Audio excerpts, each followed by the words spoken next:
আজকে রান্না করব চিকেন। বিকেলবেলা রাত্রে রান্না করতেছি চিকেন। রাত্রে রান্না করতেছি, দিনে সময় পাই নাই, আর মুরগিটা আনছে রাত্রে, তাই তো এখানে আদা রসুন পেঁয়াজ একাত্তরে ব্লেন্ড করে নিছে। আগের ফ্রিজে আছে আগের, তো এগুলো দিলাম না। আমার কাছে কেন জানি টাটকাগুলো দিতে ভালো লাগে, তাই দিলাম। তাই আমি টাটকাগুলো দিলাম। তো আমি তাই দিলাম না, আর বরফ হয়ে আছে, এই জন্য ভাবলাম সময় আছে, তাই ভাবলাম যে রান্না করে ফেলে।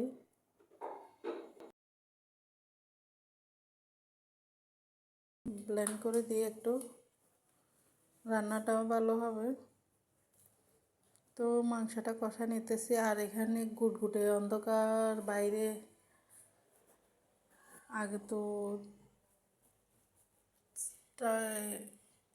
টাউনে ছিলাম, ওখানে কারেন্ট থাকতো এনি টাইম।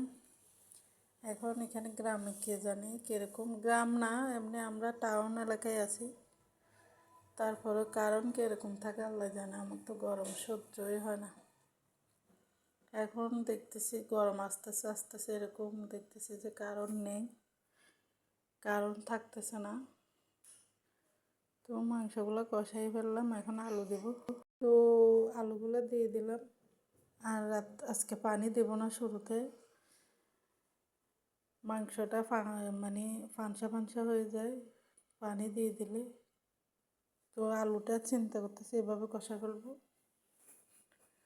তো অন্ধকার কি বলবো, বাসায় রুমে লাইটও নেই,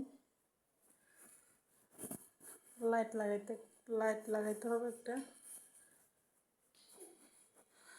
তো রান্নাটা যখন করতেছিলাম তখন কারেন্ট ছিল আবার, যাই হোক।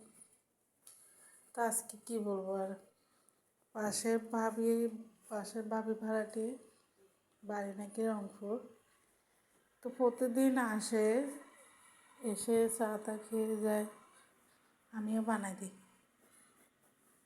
তো দুঃখের বিষয় হলো যে আমি গেলে এক কাপ চা বানায় না। আচ্ছা যাই হোক, ওইটা তার ব্যক্তিগত ব্যাপার। তো আজকে আসছে, আমিও চা খাইতেছি, আর আসে যে আমার কথা এমন টাইমে মনে পড়ে তার, যখন আমি নাস্তা খাই চা খাই এই টাইম।